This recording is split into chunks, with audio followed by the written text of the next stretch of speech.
This is my new invention for getting through traffic jams. I'm calling it a horse. There's still a few bugs in it, and there's also a few bugs on it. As a matter of fact, this invention is also very good for drawing flies. That is, if you enjoy that sort of thing. Here you are, eat this. Okay, jockey, take him away. Scram. You know, if there hadn't been a horse, the automobile would have had nothing to replace. And that great American romance between a man and his car might never have gotten started. It began back in the days when commercials were what was pasted on the outside of barns and livery stables. Of course, if you think that romance was all magnolias and orange blossoms, then you've never been around a livery stable, especially on a hot day. Well, I'll look at my commercial and you can take a look at yours.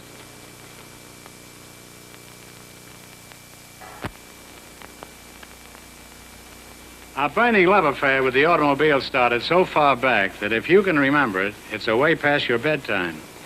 It was a real love affair, one that changed our whole way of life and is still doing it.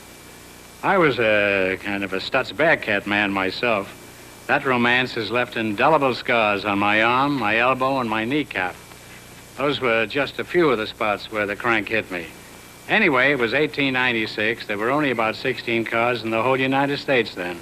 So they didn't really replace many horses, but they did come close to replacing the elephant and giraffe and the tattooed lady. In fact, in order to see one, you had to go to the circus where they had a horseless carriage on display along with all the rest of the freaks. Frankly, the first automobile didn't find a ready place in our hearts. In fact, it inspired downright hostility. These noisy, smoking stink wagons, said an Agri Farm Journal, are designed to frighten to death anything they can't flatten out. The very sight of one is enough to dry up a whole dairy herd. There ought to be a law, they said, and they dreamed of some dillies. One read, a man of mature age and judgment, mounted on horseback and carrying a red flag, must precede any self-motor machine. This warning device made the horse the first all-purpose automobile accessory. Anti-automobile societies lobbied for laws designed to make motoring downright impossible. One said, any self-propelled vehicle must come to a complete halt upon approaching a crossroad. The engineer must thoroughly examine the roadway ahead and sound his horn vigorously.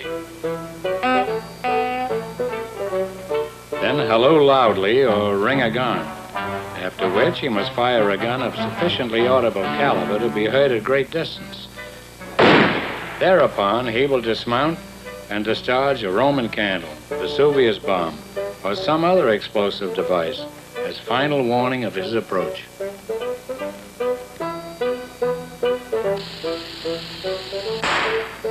Highway robbery is being authorized by this law, complained one pioneer motorist, because if you obeyed it, they could put the arm on you for disturbing the peace, Sabbath breaking, illegal transportation of explosives, and discharging firearms within town limits. Politicians continue to protect the interests of horses. They believe that the horse would get the vote before women did. In one state, the driver of a car which frightened a team into bolting could be fined up to $100 for each runaway mile. If the horse balked at passing the car altogether, the law required the operator to discharge his passengers. Then he had to convince the horse that the car was really not there by covering it with a cloth painted to resemble the surrounding countryside.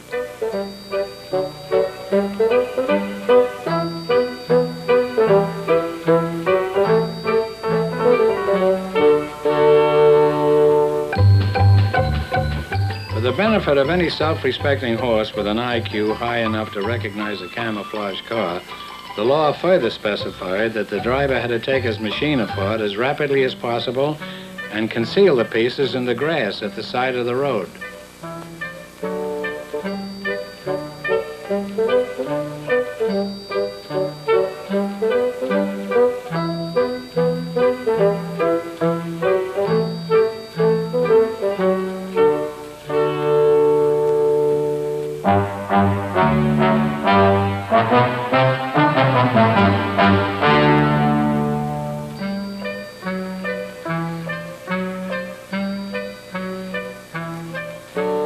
These laws pleased a lot of horses, but they certainly infuriated people, which probably explains why the horse never did get the vote.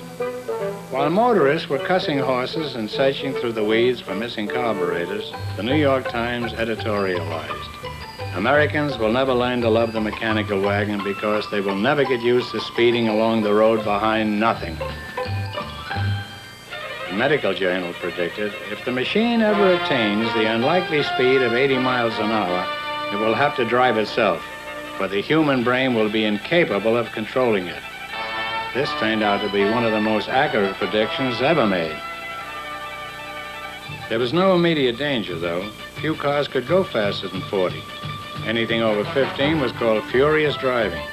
It was death-defying and also illegal. Some communities not only had secret speed limits, but they changed them without notice and profited by their enforcement at ambush-toll stations known as scorching traps.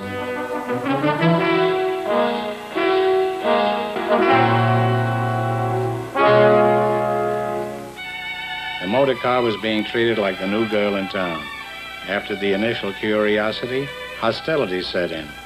Clergymen pointed out that their use was not sanctioned by either the Old or the New Testaments. And politicians were still after the horse vote.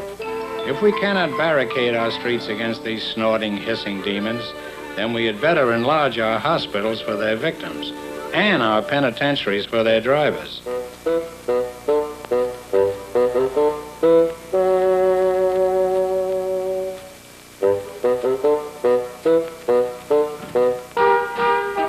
That blackened the city of San Francisco did the same for the reputation of the motorcar. Someone started the rumor that they were used exclusively to evacuate the aristocrats of Nob Hill.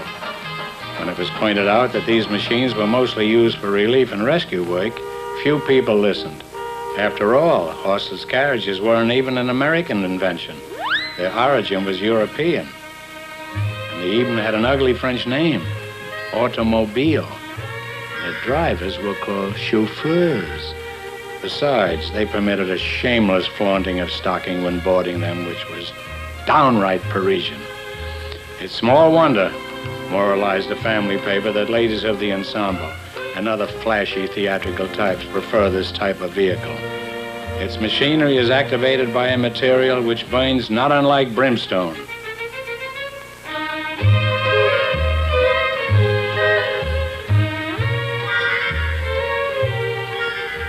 Were also being denounced as rich men's toys, playthings for the few and the very few, devil wagons in which our wealthy and flannel samurai were hurtling down the primrose path of privilege at 20 miles to the hour.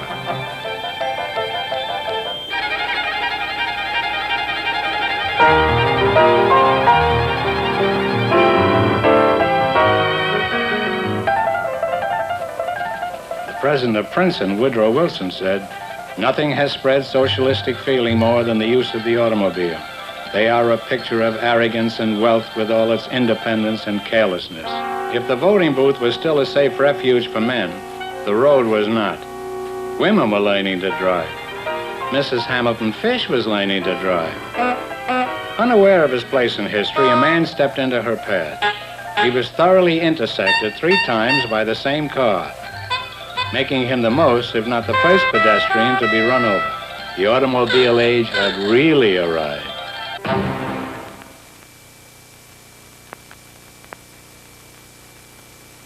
In those early years, it hardly seemed that America had a consuming passion for the automobile. It certainly wasn't love at first sight. Of course, the horse thief who ran this livery stable didn't mind picking up a quick buck selling gasoline by the quart. It was usually commercial spot remover, and its octane rating was just a little higher than kumquat juice.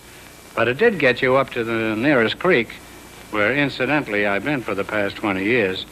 That was where you had to go to fill your radiator, because it was believed that no horse would drink at a trough which had watered an automobile. While the motor car was still considered only for the rich and the ritzy, the average American just had to admire anything that could beat him on his bicycle. In fact, do you know what first began to make the car popular? The same thing that made some girls popular. They got a reputation for being fast. Speed and sport. You didn't have to be a Vanderbilt to appreciate those. The drivers were wealthy amateurs, and most of the cars were European. And the race started at 5 in the morning. Despite that, 25,000 spectators showed up for the first Vanderbilt Cup race in 1904. A 90-horsepower Panhard, a French car, won the Cup by scorching around the 300-mile course at an average of 52 breathtaking miles an hour. Most of the entries didn't even finish. The crowd kept getting in the way of the cars, and the race had to be stopped. The Climb for the Clouds was an 8-mile road race up Mount Washington, a race against gravity and the hoots of the disbelievers. Said one, "I saw rigs called Pope Hartford, Pierce Great Arrow, Maxwell, and Locomobile. On a 30% grade, a mechanician would jump out and provide 1 gear lower than first, making them all pushmobiles."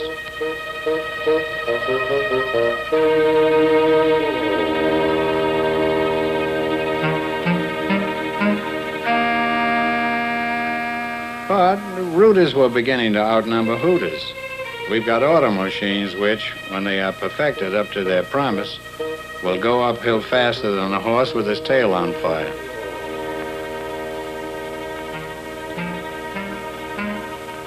Ormond Beach, Florida was the ultimate proving ground for speed. By 1906, Americans had 75 different makes of cars to choose from.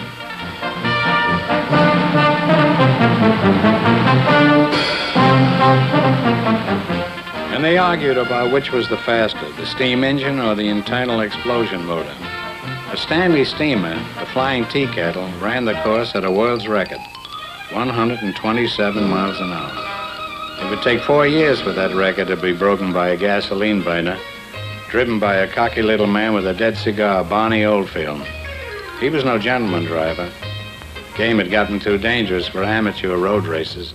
Oldfield was a professional gear jammer who barnstormed the country's dirt tracks. He really popularized the sport.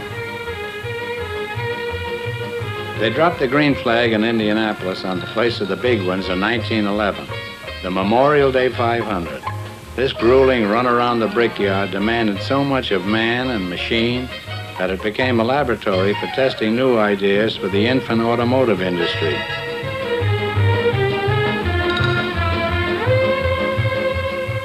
But except for the expert and dedicated fans, the 6.5-hour race was monotonous. The morbidly curious had come to see sudden death driving the black entry. The first Indianapolis 500 race, 1 dead, 4 injured. Laboratory results, the introduction of the rearview mirror. But danger was not enough to popularize the automobile. It would have to prove Yankee virtuous. That is, practical. Road tests, reliability runs like the Glidden Tour, were organized for owners of stock cars. Whole cavalcades strung out over the roads, not racing each other, but the clock. Their object, to see how far an ordinary car could travel before sundown or breakdown. One covered as much as 120 miles in one day. The police and the Secret Service were no longer uneasy when the President of the United States took to the automobile. The press commended the courage of the rough rider who publicly forsook the horse. But what gave the automobile its final stamp of respectability was when the local doctor got one.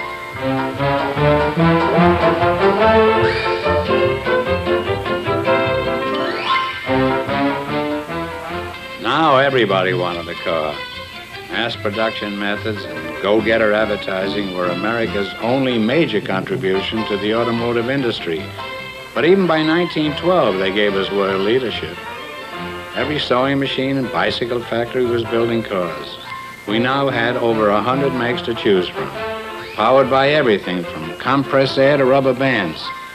Travel in white gloves, go electric, no fuss, no fumes, as quiet as a pussycat's purr.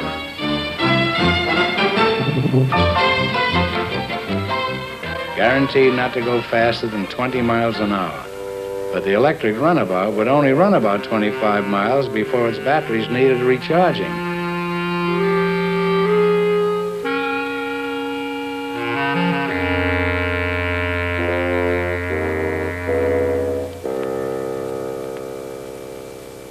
And besides, it was not, as claimed, easier to push than a baby carriage.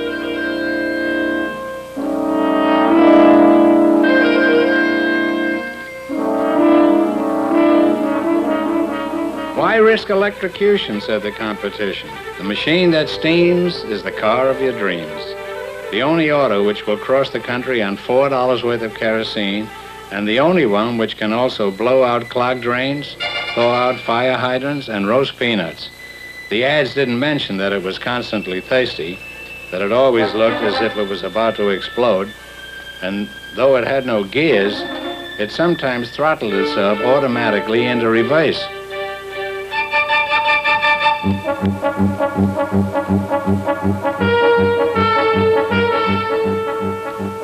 The internal combustion engine generated not only the power of at least 16 horses, but also the warmth of eternal affection. But while we had flirted with the others, it was Lizzie. Lizzie, the gas buggy, we finally fell for.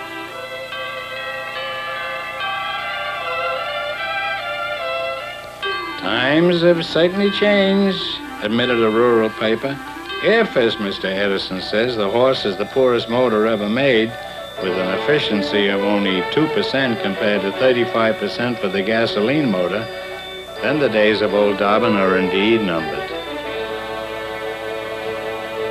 No longer will the liveryman hide the blade of a cross-cut saw on the road, nor the farmer encourage his children to sprinkle the byway with broken lamp chimneys. They knew now that the automobile is the real article and is here to stay.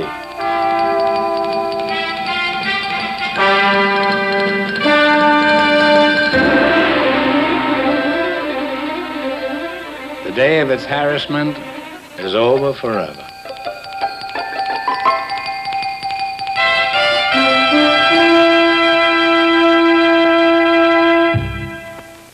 We sang blithely about automobubbling through life together and started out on the long honeymoon with our new sweetheart. If she had any fault, it was a slight crankiness. The newest craze was called touring, going places. There were no road maps. Special auto guidebooks gave point-to-point directions by landmarks, along with stern advice. Don't forget repair parts, medical chest, pocket filter, rope, block and tackle. Also an axe, shovel, gun, and compass.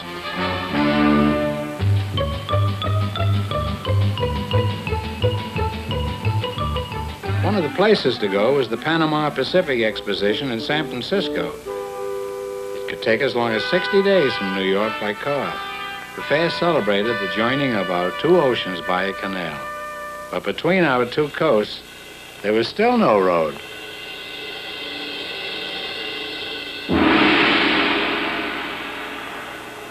Besides popularizing the Japanese kimono, the 1915 fair motivated the completion of the Lincoln Highway, our first direct transcontinental thoroughfare.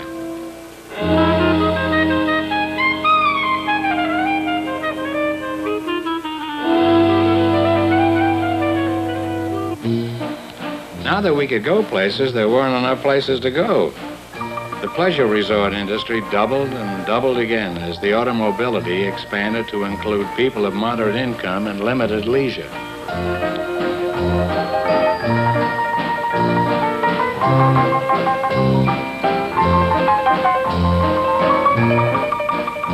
The machine, which made exercise unnecessary, also made it popular and profitable. One town struck gold by drilling 18 holes in a dry pasture and advertising, accessible to everyone, rolling green fields over which you can ramble and hit things. Golfing is healthier than the tango, and easier. Anyone who ever killed snakes can do it.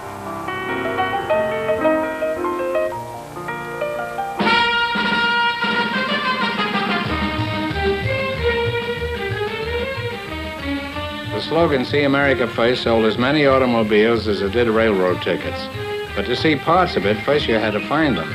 Most roads were unmarked, and getting lost was a regular stop on every itinerary. The people who built the roads were often the only ones who knew where they went. By making them accessible, the automobile practically created the priceless reserves of our national park system. "My children are getting an education through the windshield," said one tourist.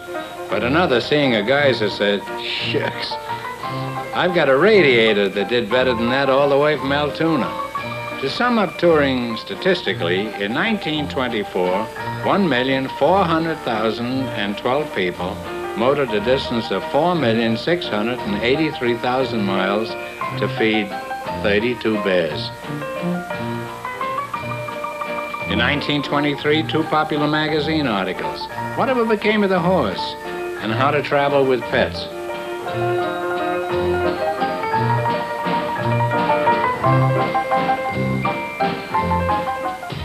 The automobile was changing the city. Square curb corners were being rounded so autos could turn easily. Fewer horses were seen on the street, and therefore fewer English sparrows. Some predicted they would all disappear like lobster dinners for $1. And Austrian archdukes. Opponents of the Hohenzollern family came by the truckload. Pleasure driving was considered unpatriotic. Overnight, the popular finish for new cars became olive drab. An already booming automotive industry mobilized, tooled up for new models. Command cars, armored cars, trucks, tractors, ambulances, tanks, and engines for airplanes. Princeton's President Wilson was now America's president. Machines which he once feared would spread socialism were now being asked to deliver democracy. Stable call became just an echo. An old red-leg artilleryman muttered, "They're putting mule soldiers on kiddie cars. The Army's going to hell on the rubber-tired hack." Well, if the Army never got there, at least they were brought close enough to feel the heat.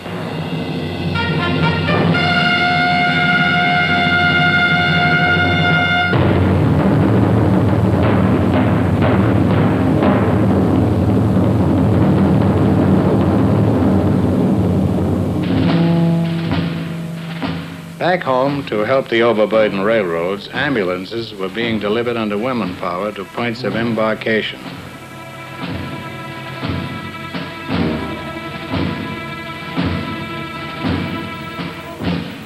No one would joke about woman drivers. Not at St. Mihiel, the Argonne, Belleau Woods. Getting unwrapped from those spiral puttees was the first thing on the list for the demobilized doughboy. The third thing was to get a new car. The auto industry, already in high gear from the war, went into overdrive. Volume went up, prices down. With more than 300 radiator medallions to choose from, by 1923, there were 2 cars for every 3 families in America. Almost half of them were Model Ts.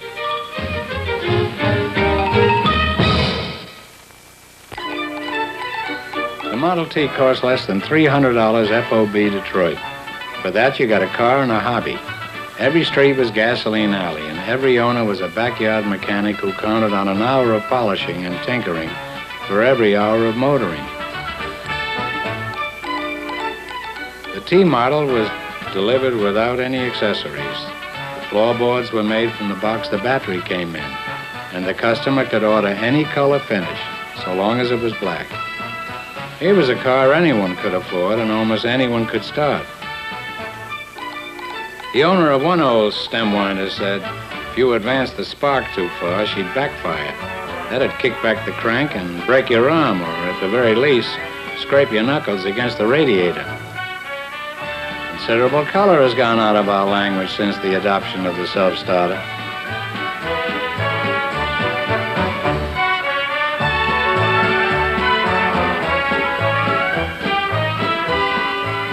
If the spark, throttle, and handbrake were not set on their mystically exact notches, the Model T demonstrated another peculiarity. All 20 horses under the hood would start to creep affectionately forward under their own power.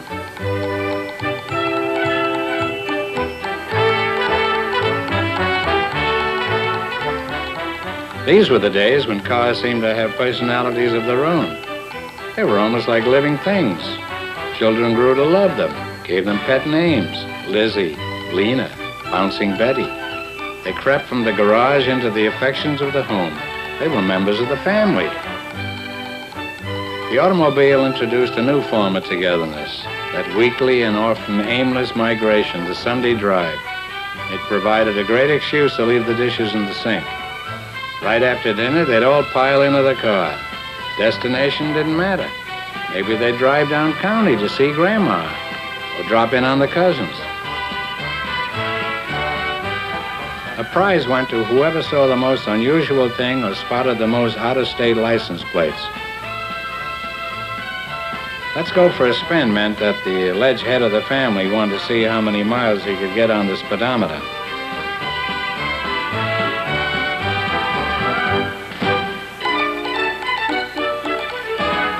Starlight Park and back the same day on one tank of gas. Now that was something you bragged about, like getting Cleveland on your crystal set. Family activity was no longer limited to the radius of the horse and buggy.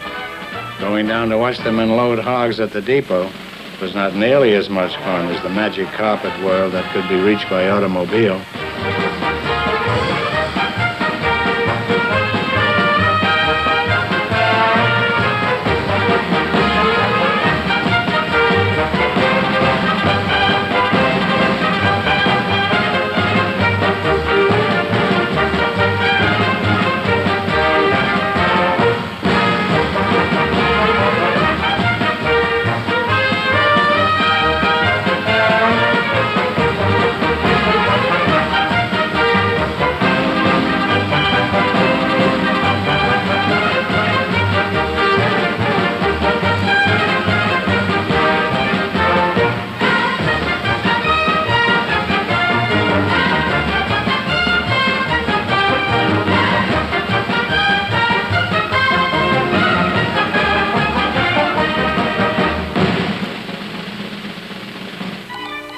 Benefits of motoring are numerous, a medical journal cheerfully stated.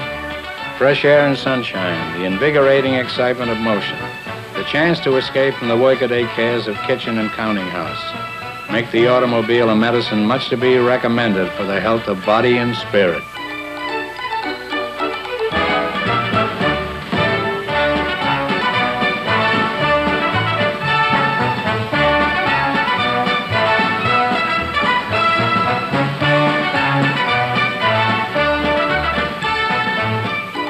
But the automobile, which unified some families, helped to scatter others. Low cost and upkeep put cars within reach of many young people who use them to escape the jurisdiction of the home. Joyriding sheiks in their Shivas drove on both sides of the road, irritating their ukuleles and consuming by the pint liquids which their radiators would have rejected. One worried observer wrote, "Violation of the motor vehicle laws in the 18th Amendment leads straight down Hell's Highway to the roadhouse." The auto put the front parlor on wheels and moved it beyond the city and all other limits. I don't know which is the horn of doom, the klaxon or the saxophone.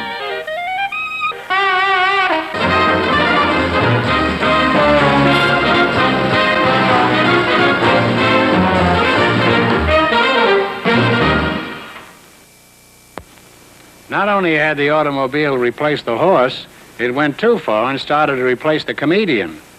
The kids painted jokes all over the cars, so no matter where it hit you, it would strike you funny. Notice this stable became a filling station.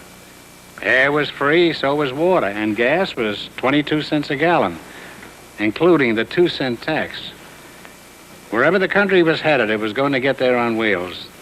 The popularity of the Charlestons, said one social historian, is all that keeps legs from going completely out of style. In fact, the automobile fomented not only the second industrial revolution, but a social revolution, too. It affected the manners, the morals. Oh, boy, did it affect the morals.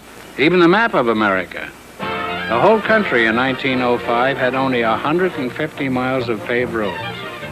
By the mid-20s, most rural roads were still unimproved. Said one farmer, they're so bad that even in the dry season, they'd bog anything that ain't web-footed. After a fair-sized rain, even a dinosaur would have to look for a detour. We consider roads real smooth around here when the tree stumps in them are below the level of the mud.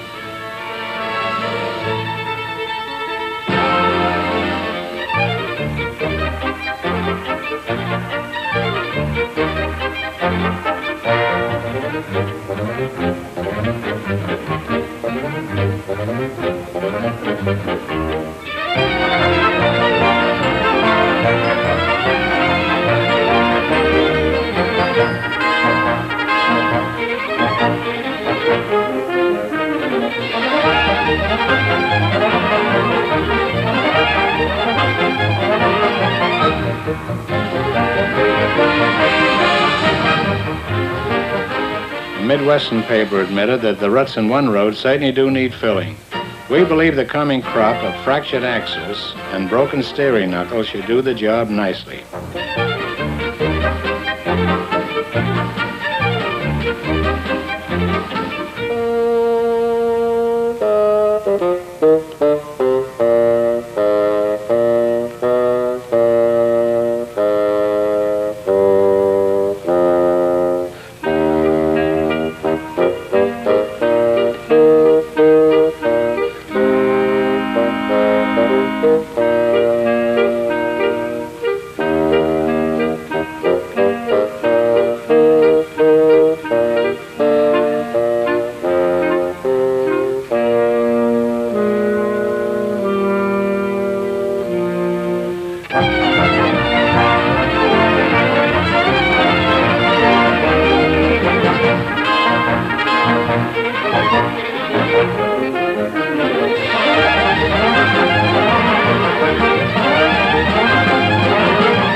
Gasoline was once thrown away as a waste product of oil refining.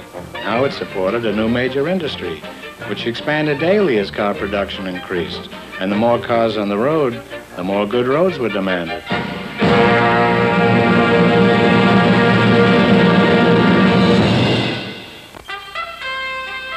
Overnight, it seemed that new paths were beaten from point A to point B. What had been dotted lines on the map, catawampus trails, were drained and widened and leveled, filled and graded, and topped off with tar gravy, concrete, clamshells, anything that would lie flat and shed water.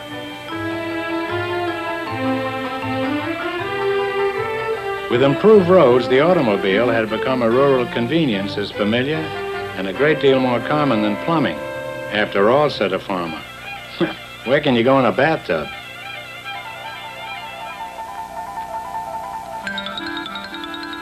The automobile didn't entirely replace the farm horse, but it did give the farmer more horsepower. And it did the same thing for the Texas rancher who said, I've got me a car that'll do anything a broodmare will do except foal in the spring. or lick salt from a plow handle.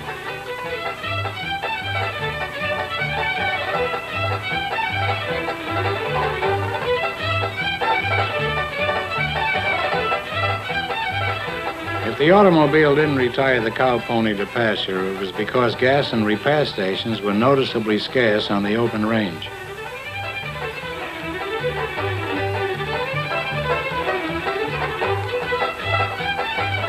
The car owner with a puncture was advised to let the tire get snake bit, then wait till she swells up to size.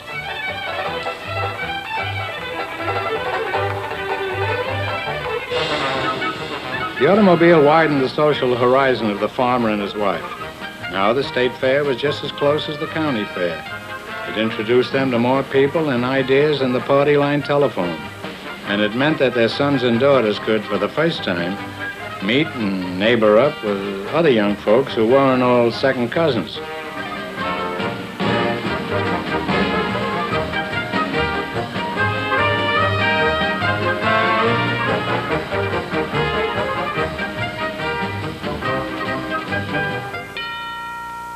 Country churches were more accessible and better attended.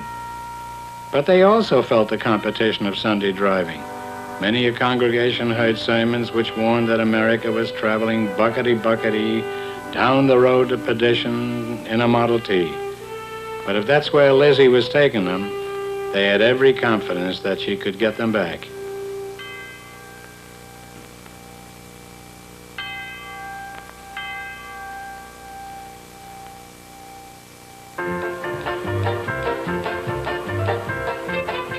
For generations, horse and buggy roads had led reluctant feet to the traditional one-room district schoolhouse. Here, one teacher had to instruct and defend herself from 7 or 8 grades at the same time.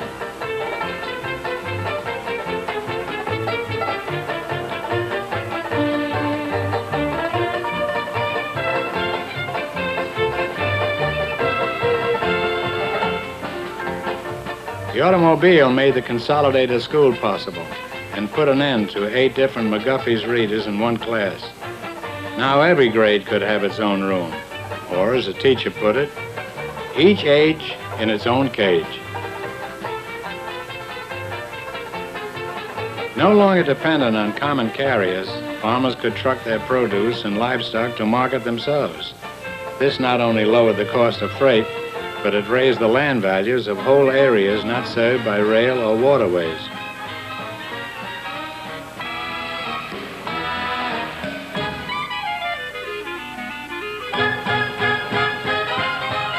Once prosperous railroad spurs and branch lines began to wither.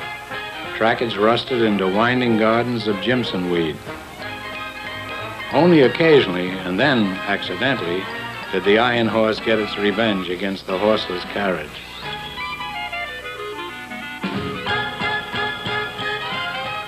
But the roads which fed the cities also bled the farms.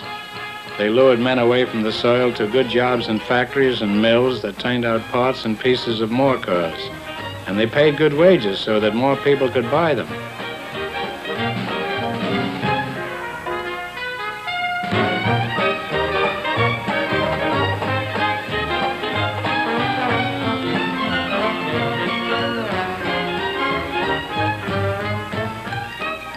Ours was the only country in the world where the men who made the cars could afford to drive to work in them.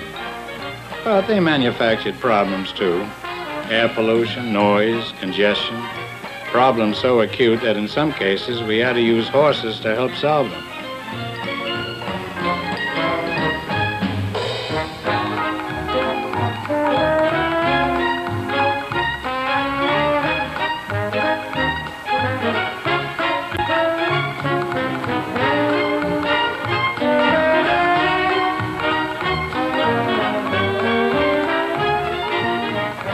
The automobile had made a total impact on America, or any part of America unable to get out of its way.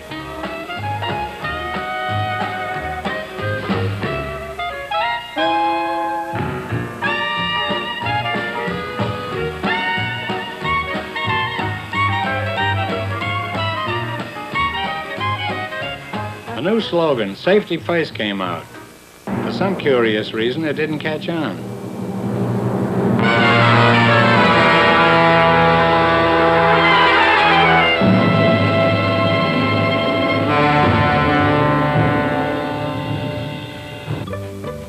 radio and the automobile grew up together at a time when crime also had become technically sophisticated.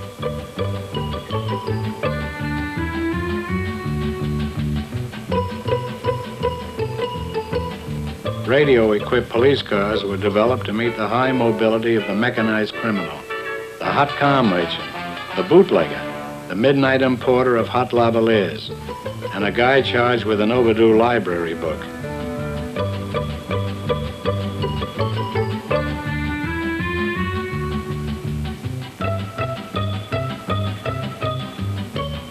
Except in Tunaville, it was the end of the line for the trolley car. When they made lunch wagons out of the old electric horses or bonfires, there would be more room for more automobiles.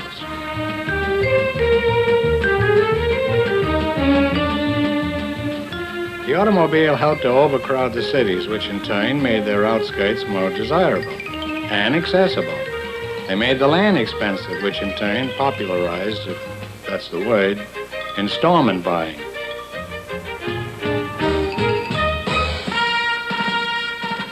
House with attached garage meant that the house could be attached too, and so could the car. The final price would probably be $19.29.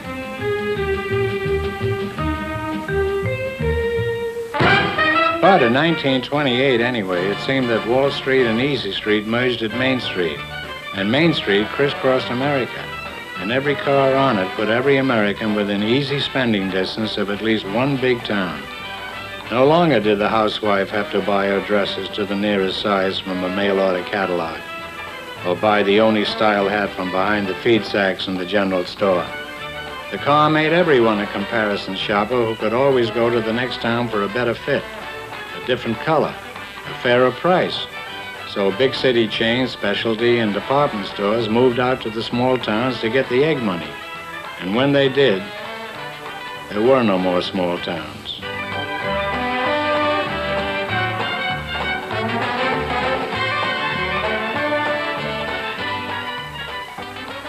To go with these fashions from Paris and New York, the girls from Main Street had to get the latest Hollywood haircut.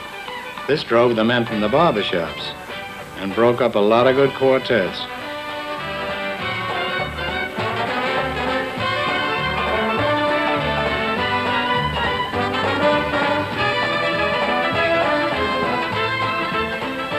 For all this, we can thank the automobile. Our culture, like our economy, was on wheels. We didn't know where we were going. We only knew wherever it was, we were going by car. And Will Rogers was saying that the only thing this country really needs is a place to park.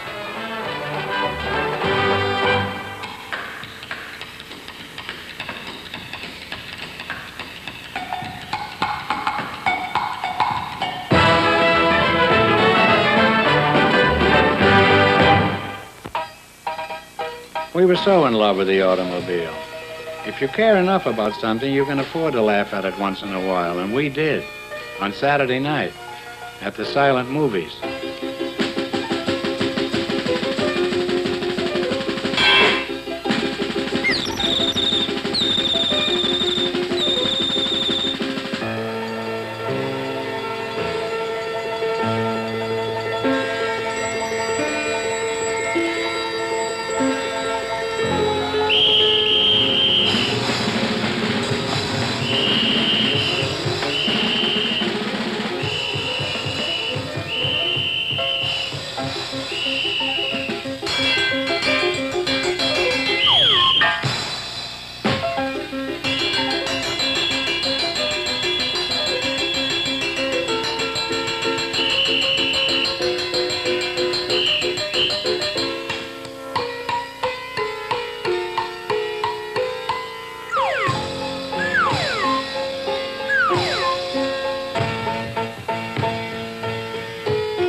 How did that chase end up?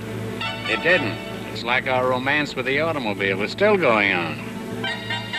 The honeymoon ended along with a few other things in 1929. But we're still very much married to Lizzie.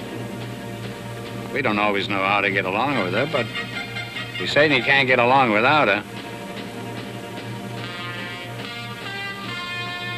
And if that isn't marriage, I don't know what is. We've been through 2 wars together and a depression. She's carried us through the air age and into the atomic age. And wherever we're headed now, it'll be in something like this. It may be nuclear-powered, radar-controlled, gyro-steered, and vitamin-enriched. But it'll have license plates front or back, headlights and a horn, and once in a while, we'll still have to get out and give it a shove. So, merrily we roll along.